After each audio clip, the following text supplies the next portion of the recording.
সরকারি প্রাথমিক বিদ্যালয়ে ফিডিং কর্মসূচি শীর্ষক প্রকল্পের ফিডিং কার্যক্রম বাস্তবায়নে জরুরি নির্দেশনা দিয়েছে সরকার।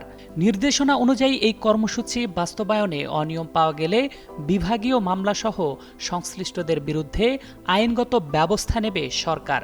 শনিবার প্রাথমিক ও গণশিক্ষা মন্ত্রণালয় থেকে নির্দেশনাটি গণমাধ্যমে পাঠানো হয়।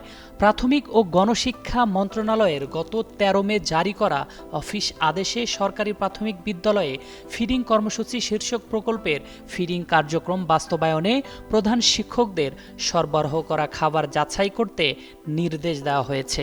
এতে বলা হয়েছে, ওই প্রকল্প বাস্তবায়নে বিভিন্ন উপজেলার সরকারি প্রাথমিক বিদ্যালয় থেকে পচা বনরুটি, পচা ডিম, আকারে ছোট ও পচা কলা বিতরণ সহ নানা ধরনের অভিযোগ পাওয়া যাচ্ছে। ফলে মানসম্মত খাদ্য সরবরাহে ঘাটতির কারণে প্রকল্পের উদ্দেশ্য ব্যাহত হওয়া সহ শিশুদের স্বাস্থ্য ঝুঁকি সৃষ্টি হতে পারে। এক্ষেত্রে খাদ্যের মান নিশ্চিত করা জরুরি। অফিস আদেশে খাবারের মান যাচাইয়ের নির্দেশ দেওয়া হয়েছে।